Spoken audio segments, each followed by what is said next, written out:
I'm Alicia Mikulisik-Kurtz, and welcome to Real Talk, a place where doctors and other healthcare professionals share stories about their real human experiences working in medicine.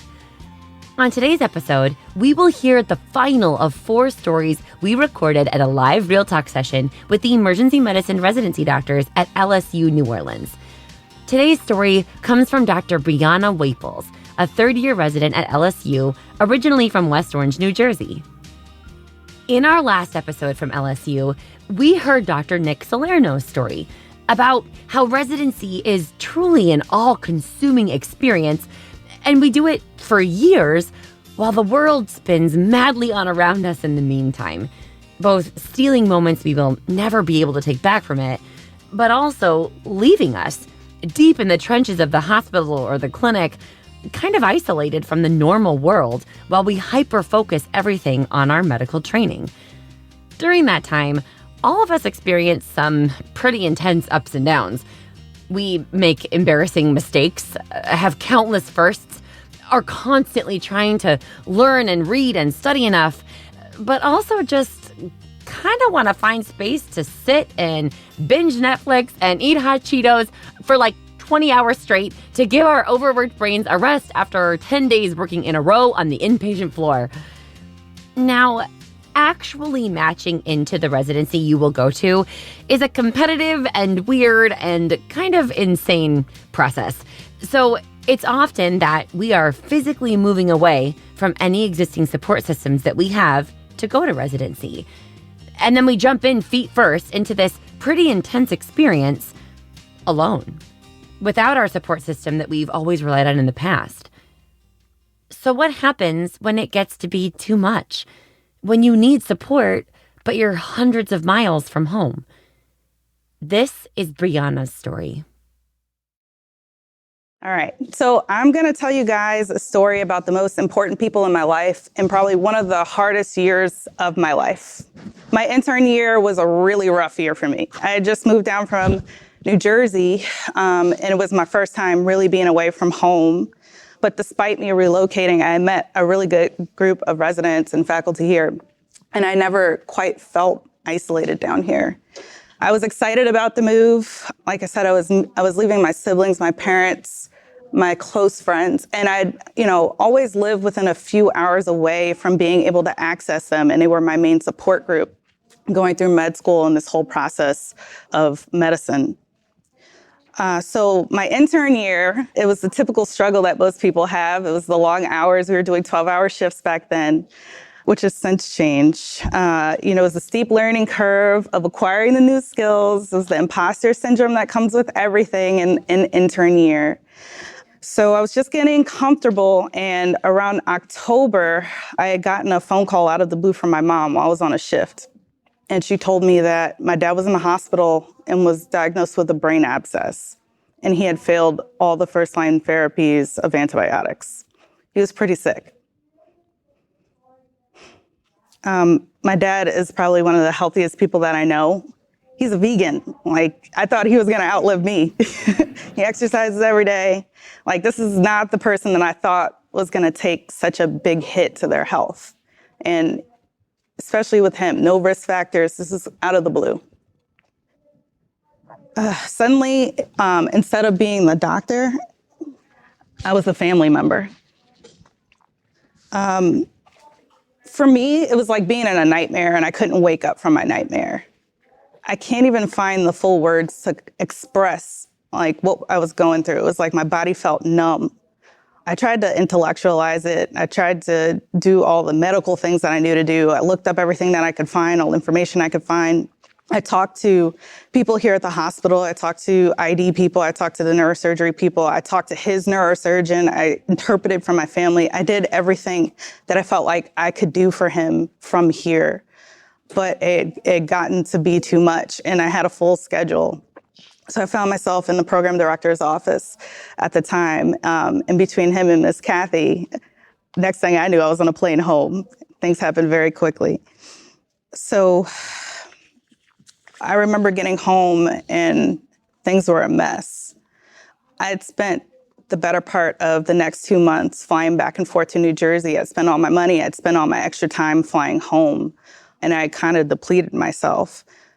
Two of my co-residents, Ashley and Justin, I'll tell you, they fed me, they offered their homes to me, they drove me back and forth to the airport. It was nothing but just pure kindness and love. Eventually, my dad, he was able to come back to about 90% of what his normal is and recovered well. So now we're moving forward. We're moving into the holiday season.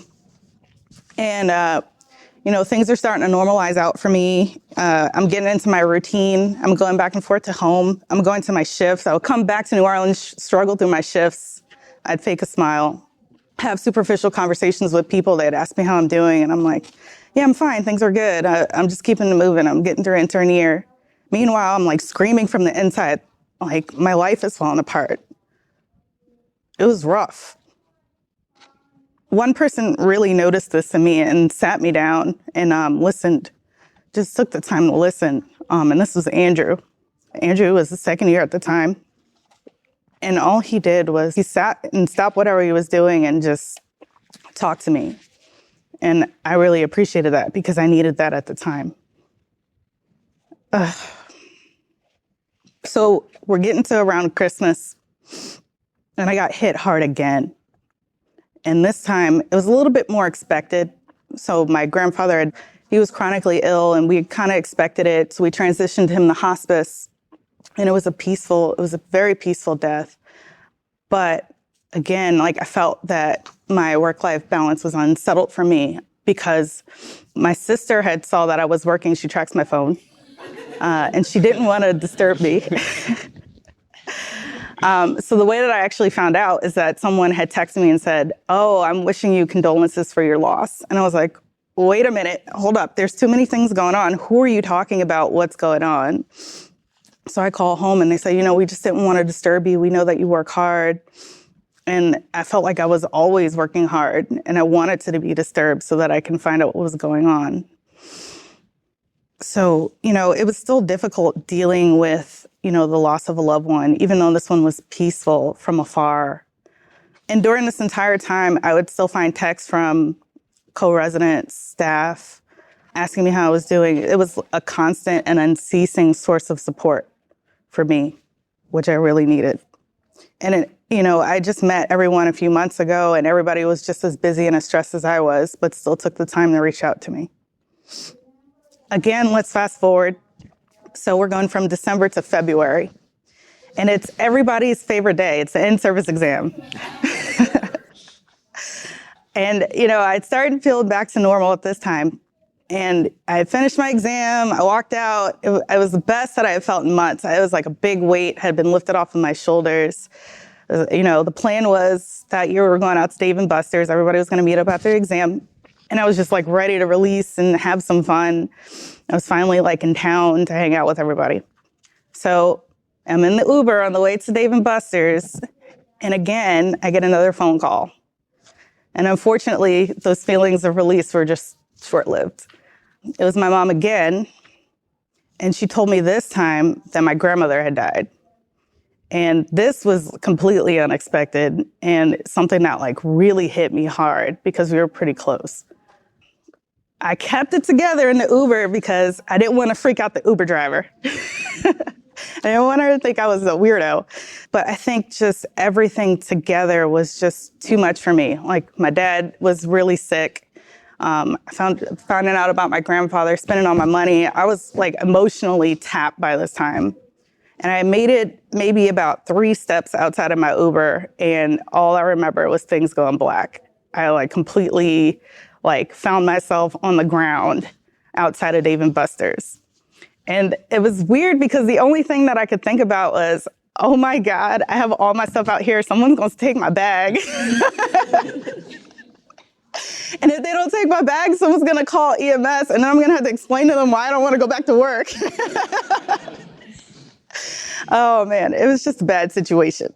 So as soon as I could feel my hands again, I asked Siri to call Ashley, who was walking down the street towards me anyway. And Ashley found me there. I was still laying on the ground outside of Dave & Buster's, and she just sat down next to me. And she didn't make me feel awkward about anything at all, which I appreciate. And she just talked to me for a while, and she just like coordinated a response so that it wasn't a scene. So eventually I was like back up on my feet, and I was like, oh, that was really dumb. Like, I can't believe I had passed out like that. But I think I was just overwhelmed with everything that was going on. So I was able to get inside Dave & Buster's, and, you know, it was like normal. Everybody was hanging out. It was a good escape from everything that was happening at the time. And I remember that night, Martin had spent the rest of the night until Dave & Buster's closed there with me to distract me from everything that was going on. I didn't want to go home because I didn't want to be alone with everything that was happening. And that was like a welcome release from everything. So I'm talking a lot about the bad stuff that's going on in my intern year. And even though I'm mentioning the miserable parts, there were a lot of good parts that also happened this year as well. So I don't want you to think everything is bad. I don't regret moving to New Orleans and having this experience. If anything, it's only made me a stronger person and has bettered me professionally. It's also made me way more resilient. And these experiences have allowed me to become a better doctor. And as well, it allowed me to connect with my patients and their families a lot more when it comes down to critical illness and death and issues surrounding dying. I think that as EM doctors, we tend to think we need to be there for people on their worst days. But what about when it's our worst day? The other thing that I've learned, too, is if we as residents don't take care of each other, who's going to take care of us? Especially if we are isolated away from our support systems. My story as a resident is not unique to me. Everybody is going through something here, whether it be a death of a loved one, social isolation from being away from your social support network, substance abuse, mental illness, finding out that you yourself are diagnosed with a physical illness in residency. There's a lot of stuff going on. So I feel very fortunate and blessed that this is the worst thing that has happened to me in my residency. Over the course of a terrible year, I thought that I was losing the people who I thought who were the most important in my life, but it turns out I was gaining really important people to my life. They are the people that can only truly understand the stress and things that I was going to. And it really showed me what being a team is all about. Thank you.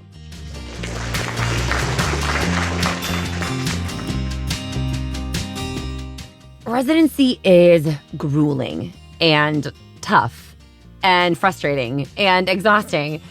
And while it's really hard to go through it away from your existing family and friends, the process of going through residency, it's also kind of magical. It's like this unspoken induction into a secret club, a club of other doctors who has this shared reality and shared history that's absolutely not understood by anyone who hasn't gone through it personally. And it makes the people that you trained with really special. I'm not saying that every residency class is all best friends and that it's all sunshine and rainbows and sprinkles. Oh, heck no.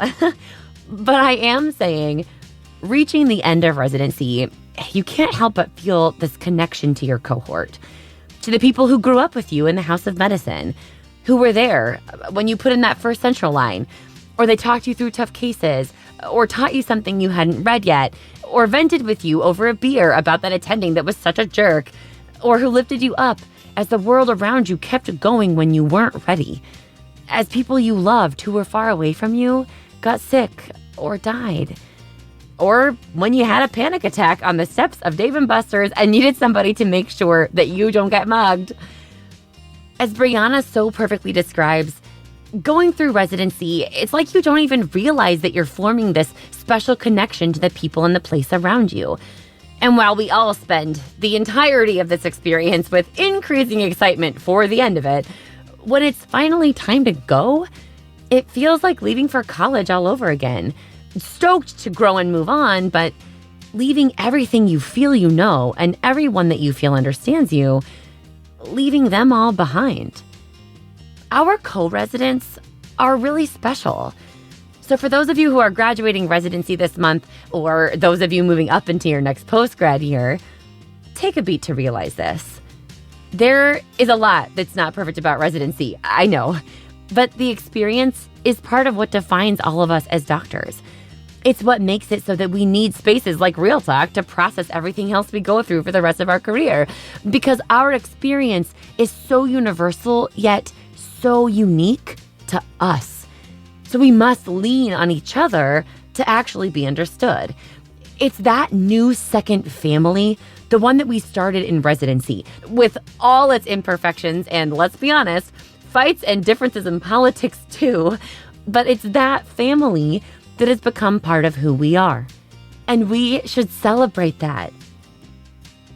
Think of a time during your training when you felt really far away from your normal support system. Who was there to support you? And how did they do it? What are the things about your training that are most special to you? Who or what helped make it an experience you will not only never forget, but that you know nobody else outside your residency would ever really understand? As somebody who, honest to goodness, could not have lucked out more with my randomly matched co-resident class, I'm going to selfishly take a beat to say to my own classmates, guys, and yes, all 9 of them are male, guys, thank you for being my family for those 4 years in Fresno, for sticking up for me and teaching me and lifting me up and believing in me and making me laugh until I literally cried. Of all the things I'm thankful for in my life, being matched into our class will always be so high on my list. Thank you to Brianna Wapples for sharing her story with us.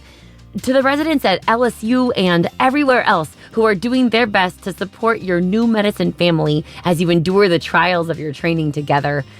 To the team at Vituity for their support of this podcast, to Marco Gonzalez, our sound engineer, and to all of you for listening. I'm Alicia, and this is Real Talk.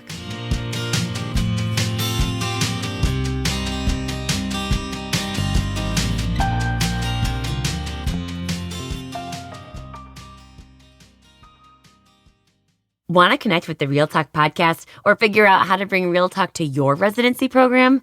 Head to www.vituity.com/Real Talk for more information.